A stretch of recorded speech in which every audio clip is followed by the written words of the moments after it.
Olá, eu sou Paulo Steckel e este é mais um vlog do Ciência Espiritual. E hoje o tema é Fenômeno Psi e Poderes Ocultos, Paranormalidade, Fenômenos Mentais, Poderes Paranormais. Um tema que tem sido um dos mais pedidos. E então, aqui hoje, vamos tratar um pouco deste assunto. Vamos lá?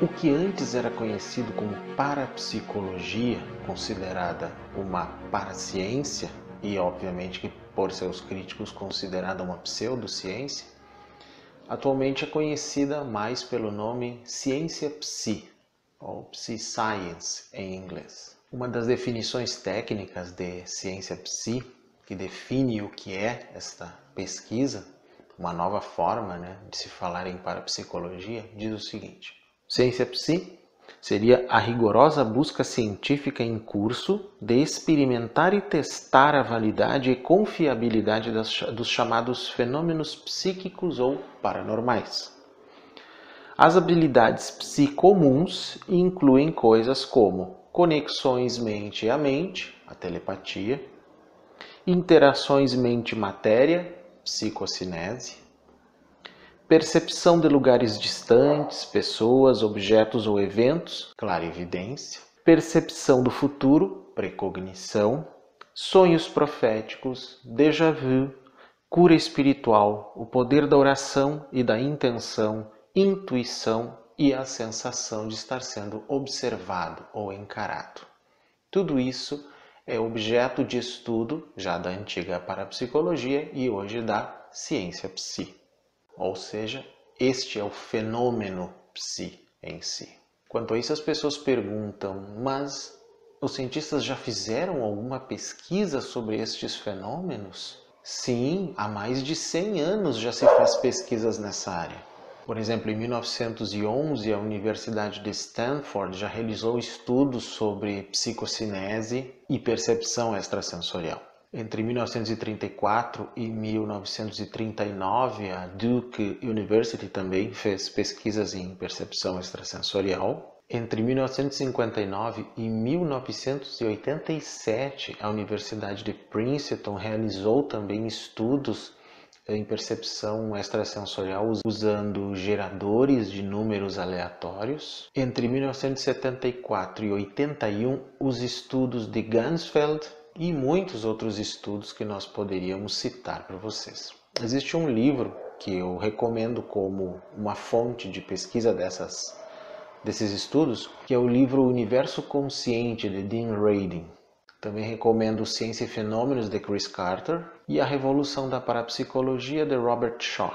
Mas uma boa fonte ainda são os sites ligados à Sociedade para a Pesquisa Psíquica, ou Society for Psychical Research, que é uma organização de pesquisa acadêmica que já existe no Reino Unido desde 1882. A sua versão americana, que é a American Society for Psychical Research, existe desde 1885. Portanto, desde o final do século XIX, essas organizações já fazem testes em paranormais e psíquicos, videntes, médiuns, adivinhos, usando métodos científicos, randomização, geradores de números aleatórios, as cartas Zener, as famosas cartas Zener que se usam em testes de parapsicologia, sem contar os experimentos de Ganzfeld que envolveram privação dos sentidos. O que essas pesquisas concluíram até aqui? Bom, podemos dizer assim que, ainda que os cientistas não saibam o que são esses fenômenos psíquicos, paranormais ou psi, fica claro para eles que a única coisa que eles não são é mero acaso. Eles representam alguma coisa que nos escapa, um conhecimento de uma realidade que nos escapa. Essa realidade hoje podemos chamar de universos paralelos, planos invisíveis.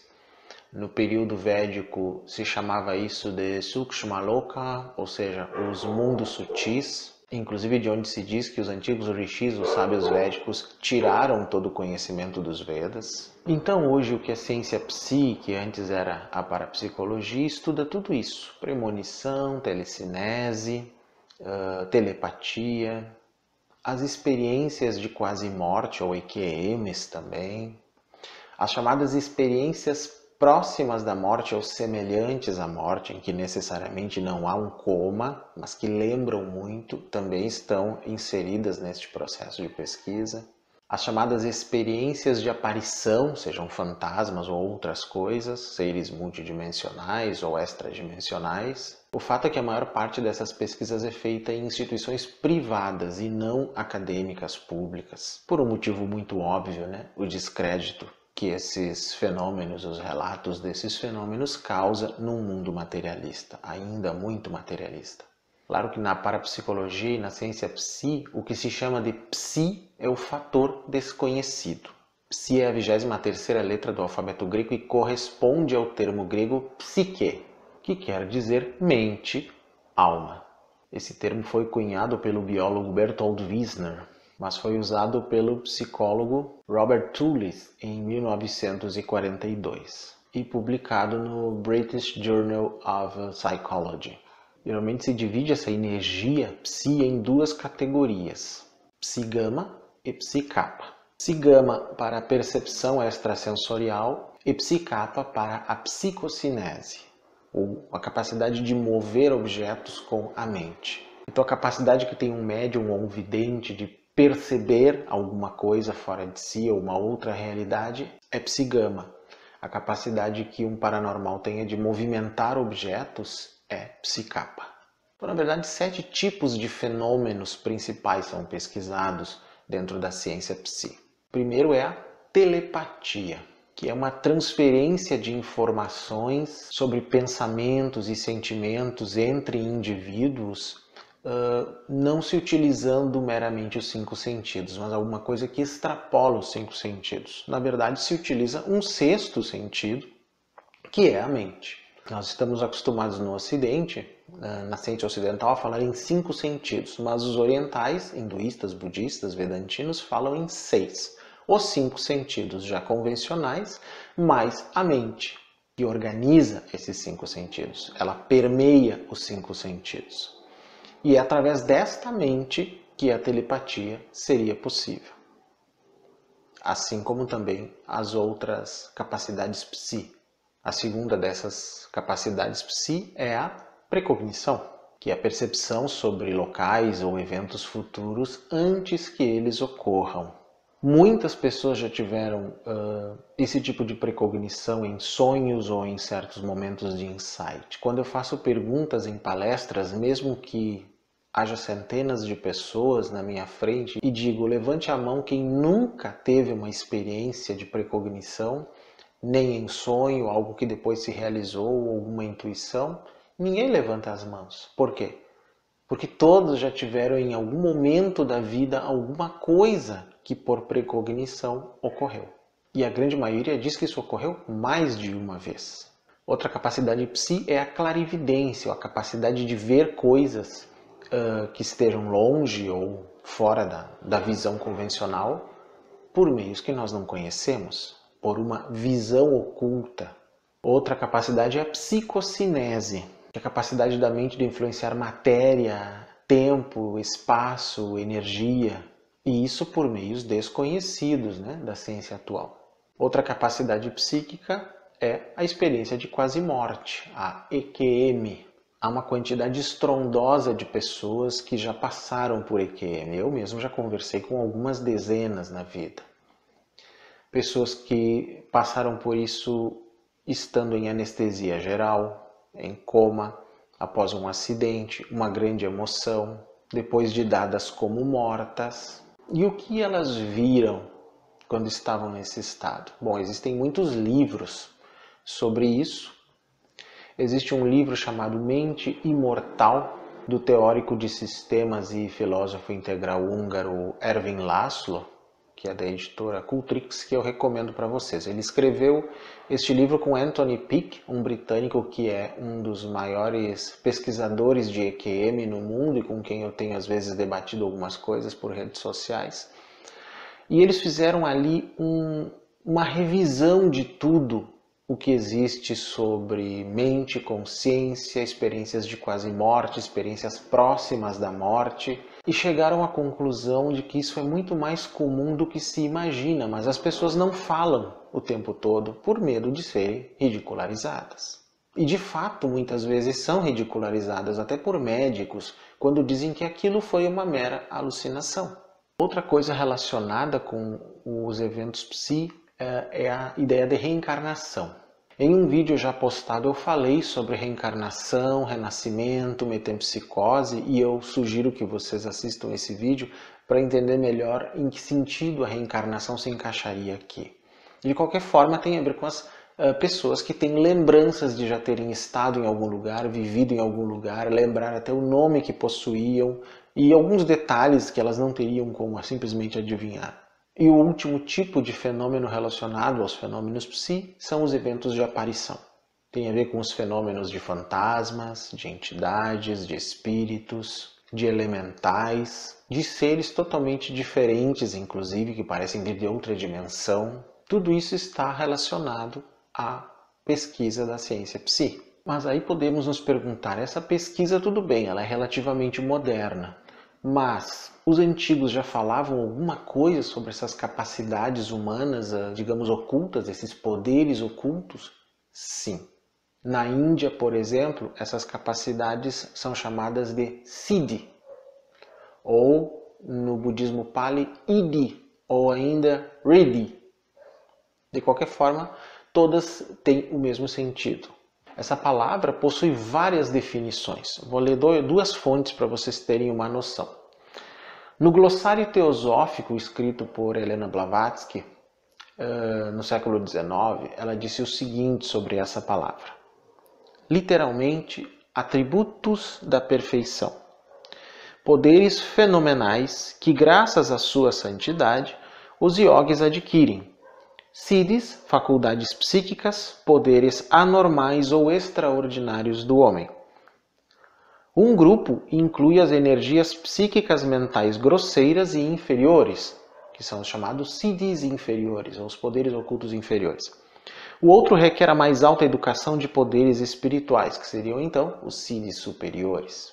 Krishna diz no Srimad Bhagavad: quem vive consagrado para a prática do yoga, que subjugou seus sentidos e concentrou sua mente em mim, Krishna, ele é um yogi a quem todos os siddhis estão prontos para servir. Já a Wikipédia diz o seguinte sobre a palavra siddhi. É uma palavra sânscrita que literalmente significa realização, consecução ou sucesso. Também é usada como um termo para poder espiritual ou habilidade física também. Então ele é usado no hinduísmo e no budismo tântrico, mas é usado até no sikhismo. Tanto que as filosofias indianas dizem que esses siddhis eles podem ocorrer no ser humano a partir de várias causas. Que causas seriam essas? Por exemplo, naturalmente através da ação do karma, ou de um karma bom, de um karma meritório, que permite que esses poderes se manifestem. Como resultado de uma prática prolongada, ou sadhana, em sânscrito, que aliás é a prática dentro do budismo tântrico ou vajrayana, através de austeridades rigorosas, tapasya, ou por graça, no caso do Vedantismo, por graça divina, por graça de Brahman. No budismo vajrayana, essas capacidades vêm através do controle do corpo e da mente. No caso do hinduísmo, os Yoga Sutras de Patanjali citam o siddhi com bastante frequência, e dão até uma lista destes siddhis que podem ser desenvolvidos pela prática do yoga. Aliás, há duas listas, não só dos siddhis inferiores e superiores, mas de algumas capacidades semelhantes a siddhi, que seriam siddhinhos, né? Capacidades menores seriam essas: Ahimsa, uma aura pacífica, não violenta; Satya, como capacidade de persuasão; Asteya, riqueza; Brahmacharya, virilidade; Aparigraha, insight, percepção, apercebimento; Ucha, limpeza, controle sensorial; Santosha, felicidade; Tapas, perfeição sensorial e corporal; Swadhyaya, comunhão com o divino; e Ishvara Pranidhana, que é o Samadhi, ou êxtase. Mas os 8 siddhis clássicos, segundo o próprio texto do Yoga Sutra de Patanjali, seriam os seguintes: Anima, a capacidade de se tornar menor do que o menor, né? Reduzindo o corpo ao tamanho de um átomo ou até se tornando invisível. Mahima, capacidade de se tornar infinitamente grande, expandindo o corpo para um tamanho infinitamente grande. Laghima, a capacidade de se tornar leve ou mais leve que o ar. Prapti, capacidade de viajar instantaneamente ou estar em qualquer lugar à vontade. Prakamya, a capacidade de alcançar ou realizar o que se deseja. E Shitva, a capacidade de controlar a natureza, indivíduos, organismos, etc. Supremacia sobre a natureza e capacidade de forçar influência sobre alguém. E Vashitva, a capacidade de controlar todos os elementos materiais ou forças naturais. E o 8º e último tem 2 versões, 2 nomes possíveis, dependendo da obra, né? O Kama Avasaitva, por Kshamaraja e Vyasa, que é satisfação, supressão do desejo, ou aquilo que se deseja se tornar realidade. Ou então recebe o nome de Garima, de acordo com Ramananda Sampradaya, que é a capacidade de se tornar infinitamente pesado e ser imóvel por qualquer pessoa ou qualquer coisa.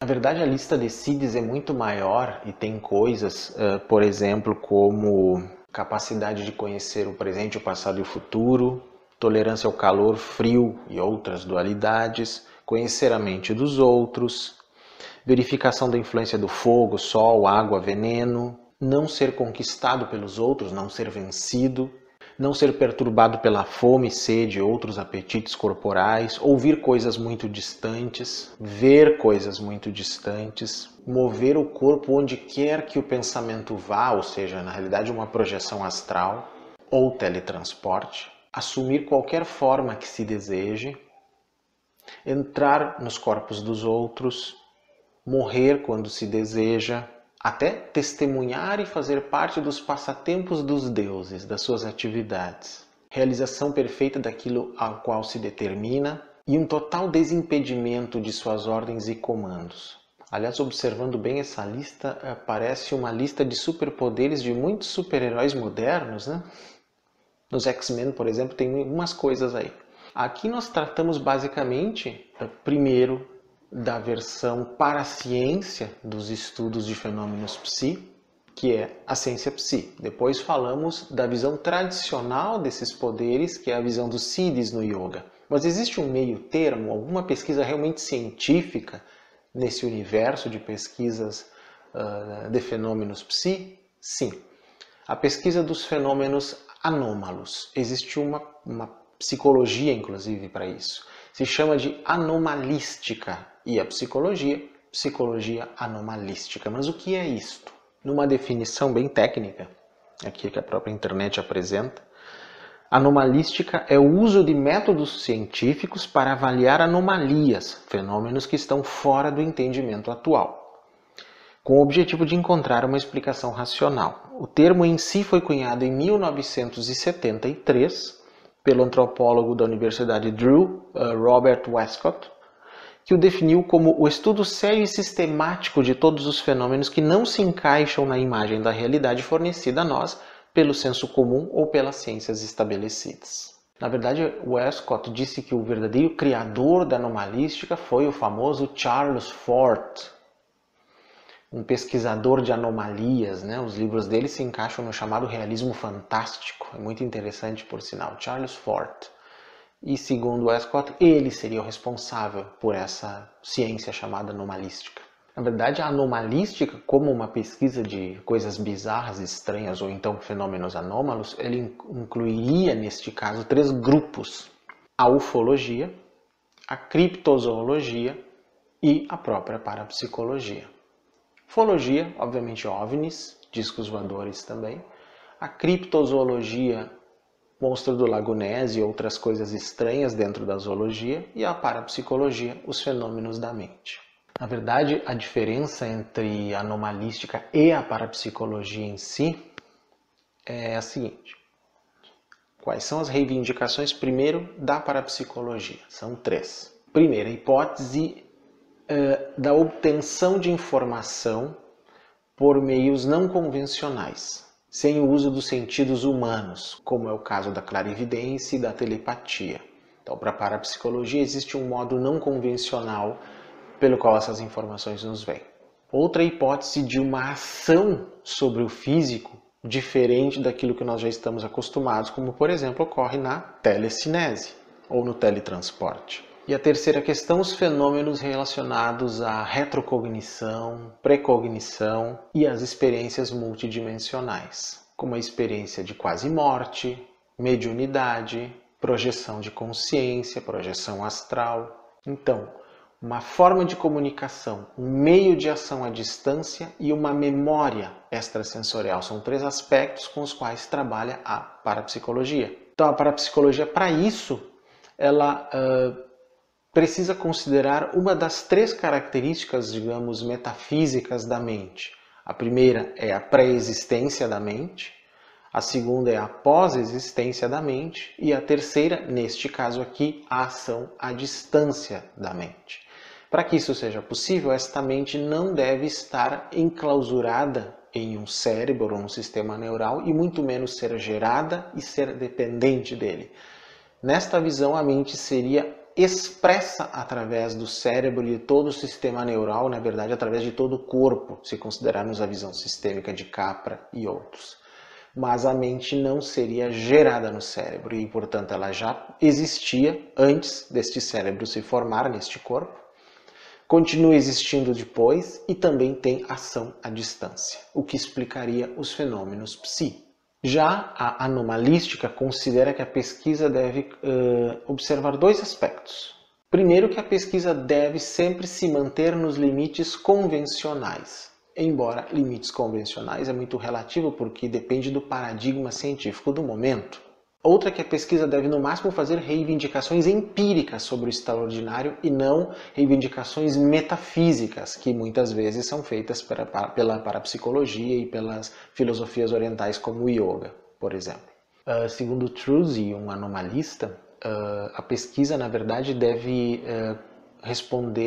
depender de 4 critérios para que ela seja válida, digamos assim. O primeiro critério é que toda pesquisa deve ser baseada no raciocínio e no conhecimento convencional. As conclusões da pesquisa devem ser consideradas simples e não complexas, não podem reivindicar nada extraordinário e complexo.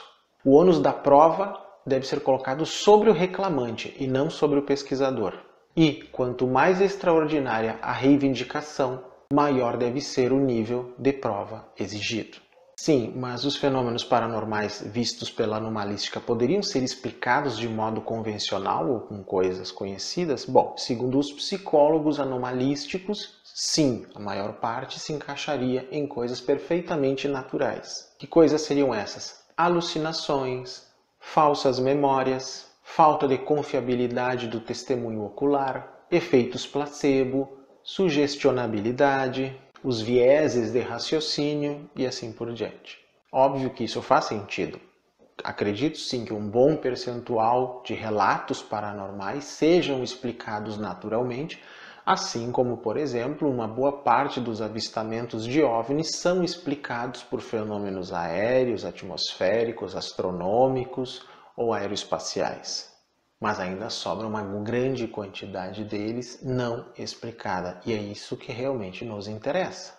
Se dermos créditos à parapsicologia e dermos crédito às tradições antigas do yoga sobre os siddhis, devemos pelo menos pensar na hipótese de que a mente realmente tem ação à distância, de que ela pré-existe ao corpo, de que ela sobrevive ao corpo e de que nós temos dentro de nós capacidades ainda não plenamente desenvolvidas, mas que, segundo certas práticas e condições, podem vir a ser desenvolvidas, seja pela meditação ou por outros métodos. Pretendi que esse fosse apenas um apanhado geral sobre essa questão paranormal, que nós vamos tratar com mais detalhes, mais esmiuçadamente em vídeos futuros, quando vamos falar, por exemplo, sobre a EQM, que é a experiência de quase morte, os processos precognitivos, a telecinese e outros. Mas esse já é um vídeo que dá uma pincelada para vocês sobre como anda a pesquisa nesse sentido. Espero que tenham gostado. Se gostaram, curtam, inscrevam-se no canal, compartilhem tanto o vídeo quanto o canal para os seus amigos e pessoas que se interessam por esses assuntos. Continuem sugerindo temas, mandando perguntas, críticas e nos encontramos no próximo vídeo. Muito obrigado.